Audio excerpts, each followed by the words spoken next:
그랬더니 하는 말이 우리가 언제 설계 기술을 준다고 얘기를 했냐? 라고 해서 안 줘요. 그때부터는 눈물 나는 스토리가 펼쳐집니다. 그거를 반으로 줄인 거죠. 당시만 하더라도 혁명이었습니다. 미국은 왜 고속철이 없을까? 1930년대 후반에 갑자기 철도가 부서지고 이런 일이 벌어져요. 이게 최고 속도가 한 1200km가 나와요. 1200km는 거의 마하 1까지 가는 거거든요. 음속에 도달할 수가 있어요.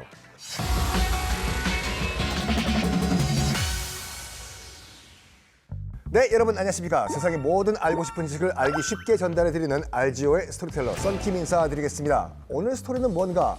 바로 기차 이야기인데요. 요즘 젊은 친구들은 다 당연히 기차라고 하면 KTX로 알고 계시죠. 근데 뭐 조금 오래된 세대들에겐 새마을호, 통일호, 비둘기호 등등등. 참고로 여러분들 전화는 안 거시겠지만 우리나라 모든 역의 대표 번호는 끝번호가 7788입니다. 서울역도 그렇고 부산역도 그렇고. 왜? 칙칙폭폭이니까요. 칙칙폭폭. 오늘은 다른 각도로 한번 여러분께 흥미로운 이야기를 말씀드리도록 하겠습니다. 자, 그러면 북봉 차오르기 위해서 KTX로 한번 넘어가 봅시다. KTX는 2004년도에 처음 문을 열었기 때문에 이 녹화 기준으로 작년 2024년이 20주년이었습니다. 벌써 20년이 됐네요. KTX를요, 그러니까 고속철 사업을 우리나라가 처음으로 도입을 하자라고 결정을 한 것은 80년대 말이고 90년대 초반부터 당시엔 우리가 그 기술이 없었기 때문에 고속철을 수입을 하기 위해 가지고 세 나라와 접촉을 합니다. 왜? 세 나라밖에 고속철 기술이 없었거든요. 일본의 신칸센, 독일의 이체, ICE라고 하죠. 그리고 우리가 기술을 도입했던 프랑스의 떼제베 세 나라였거든요. 결론부터 말씀드리면 프랑스의 떼제베, 알스톰사가 만든 떼제베를 우리가 수입을 했습니다. 그 배경이 왜 그러냐면요. 당시 우리가 조건을 건 게 있어요. 기술 이전을 해줄 수 있냐 없냐. 이게 가장 큰 조건이었습니다. 제일 먼저 탈락한 것이 일본의 신칸센이었어요. 신칸센은 1964년 6월에 개통을 해가지고 이 지구상에서 가장 처음으로 고속철을 운영한 나라거든요. 일본 신칸센이요. 당시 어떤 말이 돌았냐면은 반일 감정에 의해서 일본을 탈락시킨 것이 아닌가라는 얘기가 그때 있었어요. 하지만 결정적인 이유는 뭐냐면 일본에서 신칸센 기술을 안 넘겨준다고 했거든요. 기술 이전을 못하겠다. 그래? 탈락. 그러면 남은 나라는 독일의 이체와 프랑스의 떼제베 두 나라가 있는데 독일의 이체는 약간 밀당을 했어요. 줄까 말까? 줄까? 줄게요? 다시 한번 생각해보고. 이런 반면에 프랑스의 알스톰사, 그러니까 떼제베를 만들었던 알스톰사는 적극적으로 나섭니다. 다 드릴게요. 예! 왜? 프랑스 이다도시가 우리나라를 너무 사랑해서 그런가?가 아니라 당시 알스톰사가 파산 직전이었거든요.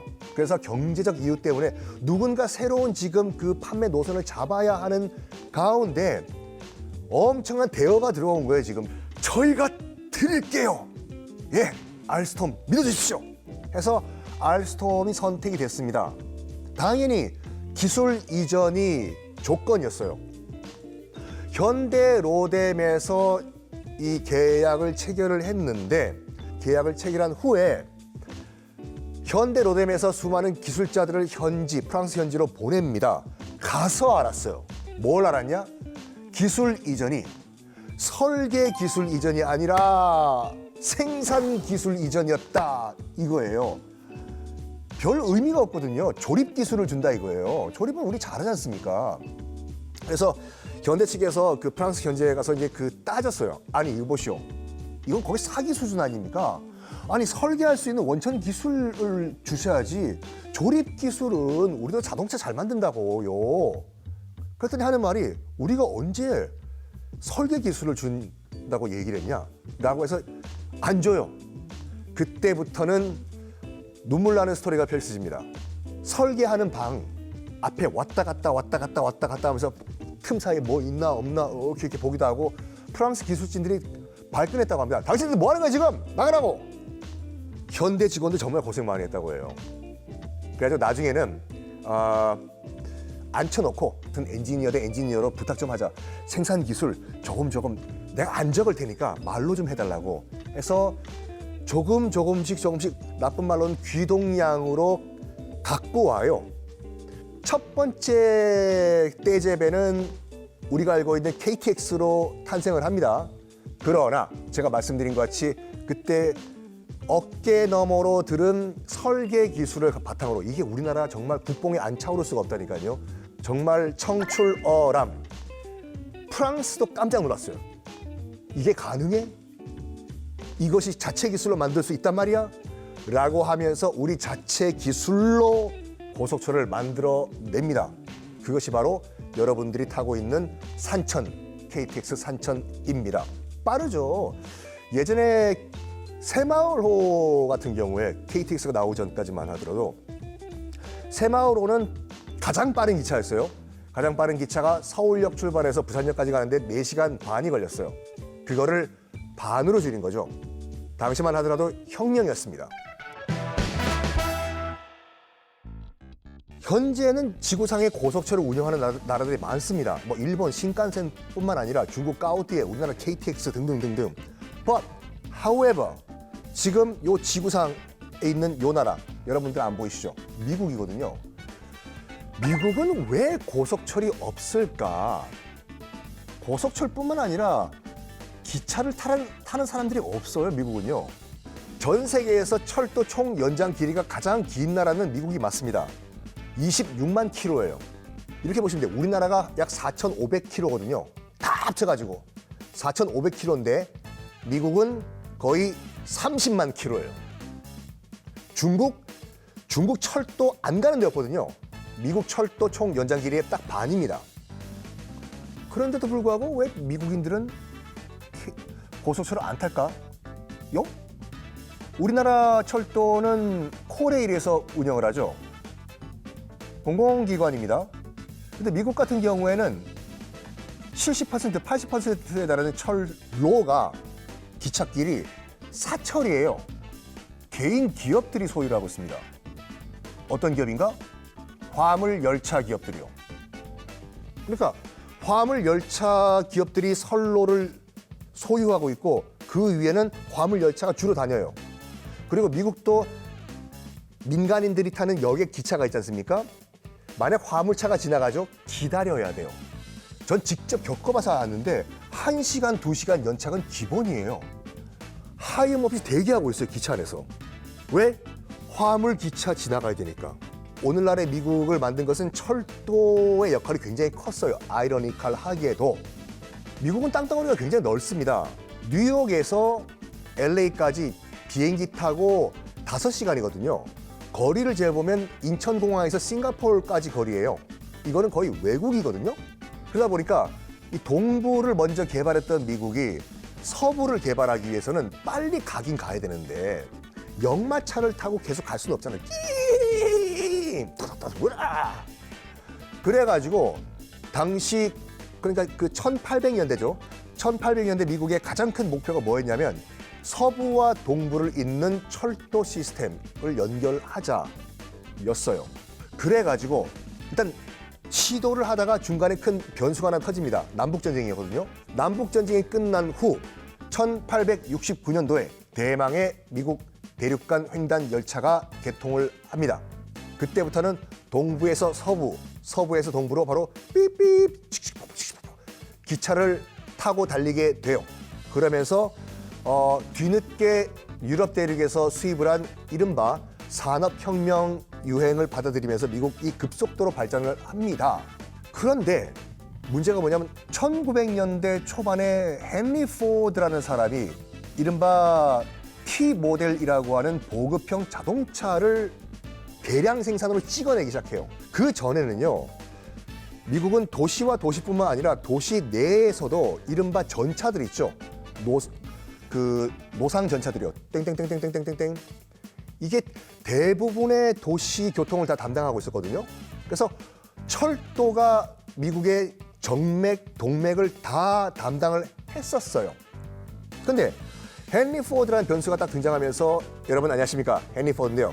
이제부터 여러분들 저렴한 가격에 오토모빌, 자동차라는 걸 타십시오라고 보급을 하기 시작을 해요. 그러다가 또 하나 변수가 터집니다. 아이젠하워라는 나중에 미국 대통령이 되는 사람이죠. 이 양반이 1919년, 18년 요때 당시 미군 장교로서 동부에서 서부, 서부에서 동부로 이른바 군수 물자를 실어 나르는 그런 업무를 담당하고 있었어요. 그러면서 뭘 느꼈냐? 약간 어떻게 보면 생각의 발상의 전환이라고 할까? 도로가 이렇게 열악해서는 나라 발전이 있을 수가 없다라고 생각을 해요. 아이젠하워가. 그리고 이 아이젠하워가 유럽에서 1차 대전, 2차 대전을 겪으면서 뭘 봤냐면 독일의 아우토반을 본 거예요. 아우토반 역사가 꽤 길어요. 놀랍게도 지금의 아우토반은 여러분 히틀러가 만들었습니다. 이 아이젠하워 머릿속에는 고속도로, 특히 주와 주를 연결하는 인터스테이트 하이웨이가 머릿속에 가득 찬 상태였어요. 이때 또 어떤 사건이 벌어지냐면요. 포드사 이후에 수많은 대형 자동차 회사들이 등장을 합니다. GM, 크라이슬러 등등등이요. 특히 GM사가 딱 봤을 때 경쟁자가 누구였냐면 바로 철도였다라고 본 거예요. 이 철도가 없어져야지 자동차를 파니까요. 그렇겠죠. 그러면서 이건 아직까지 음모론 중에 하나인데 이른바 GM 철도 파괴 컨스피러시가 등장을 합니다. 1930년대 후반에 갑자기 철도가 부서지고 누가 부쉈는지 모르겠지만 그리고 노상 전차가 철로가 끊어지고 이런 일이 벌어져요. 그런 과정에서 아예 GM이 대놓고 이보시오 전차 회사들 그렇게 적자 볼 바에는 차라리 그 회사 우리한테 넘겨. 그리고 전차 그 객차 어차피 고철 덩어리 될 거니까 우리가 싼 값에 인수할게. 개평 받고 떨어지라고 해서 전차들을 그냥 고철로 끌어와가지고 다 박살 내버리는 거예요. 이게 GM 음모 사건이라고 하는데 아직까지 누가 그거를 진짜 그런 음모론이 있었는지 GM이 주도했는지는 증거는 없습니다. 하여간 GM이 그런 전차를 사간 거는 맞아요. 철도 시스템을 망가뜨린 거예요. 왜? 그래야지 자동차 팔리니까. 여기에 아까 말씀드렸던 아이젠하워가 딱 등장을 하는 거예요. 새 시대의 새 기술은 철도가 아니라 뭐다? 자동차다. 해서 아이젠하워가 이제 그 2차 대전이 끝난 다음에 미국 대통령이 되지 않습니까? 그때부터 본격적으로 인터스테이트 하이웨이 건설 작업에 들어가요. 주와 주를 연결하는 고속도로요. 쫙. 그러면서 결정적으로 또 하나의 변수가 등장합니다. 뭐냐면 조닝 시스템이라고 있어요. Z, 존, A, 구역이요. 미국 가보시면은 집에서 편의점 가려면 차 타고 한 10분 가야 돼요. 미국의 대부분의 대도시들, 특히 시카고 같은 도시 같은 경우에는 자동차와 인터스테이트 하이웨이가 만들어진 이후의 도시화, 대도시화가 된 케이스예요. 이 과정에서 조닝 시스템이 등장하는데 뭐냐면 철저하게 구역으로 나누는 시스템이에요. 그 말은 뭐냐면 자동차가 있어야 돼요. 누구나. 보통 기차는요. 인구 밀도가 높아야지 이것이 효과가 있어요. 인구 밀도가요. 여기서 내리자마자 바로 집에 갈 수 있는 시스템이요. 거기서 기껏 대중교통 타도 한 10분, 20분 내에 집에 갈 수 있는 시스템이요. 근데 미국 같은 경우에는 이 역 자체가 너무 뜬금없이 멀리 있다 보니까 여기서 기차를 타고 오더라도 여기서 대중교통이 또 없잖아, 미국은요. 그래서 여기서 또 차를 타고 집에 가야 돼요. 저 멀리 있는 주택가까지. 그럴 바에는 차라리 짧게 한 3-4시간 정도 거리에 있다. 목적지가. 그러면은 기차 타지 말고 운전하자가 된 거예요. 이 조닝 시스템 때문에요. 이제 마무리를 할 때가 됐는데요. 일론 머스크가 하이퍼루트라는 그런 개념을 한 10년 전쯤에 제안을 한 적이 있습니다. 우리의 현재 고속철의 대안이 될 수 있다. 이건데요. 기술은 굉장히 간단해요. 여러분 그 놀이동산 가면은 그 에어 하키 아시죠? 동전 넣으면은 이 하키 대 위에 바람이 슉 나오면 이 하키 퍽이 살짝 뜨죠.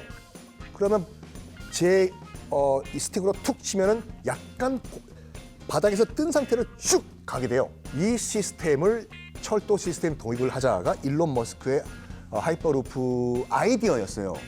근데 아직까지 상용화가 안 되고 있죠. 그 원리가 맞다고 하면은 이게 최고 속도가 한 1200km가 나와요.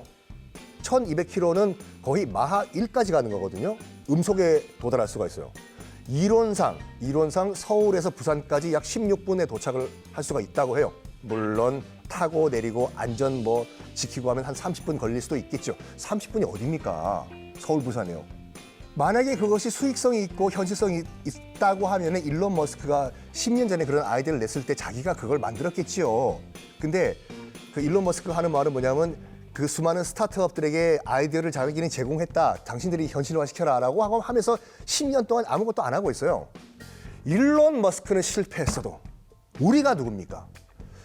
할 수 없다고 하던 경부고속도로도 뚫었고 특히 프랑스 알스톰사에서 에이 저 현대 기술자에게 그냥 몇 마디 말한 거 괜찮아 그 설계 기술 그 설계도를 준 것도 아니라 설계 기술 몇 가지 이렇게 밥 먹다가 한 얘기 가지고 뭘 만들겠어 했는데도 프랑스 기술자들이 깜짝 놀랄 정도의 기술을 개발해가지고 우리 자체 KTX 산천을 만들어냈잖아요.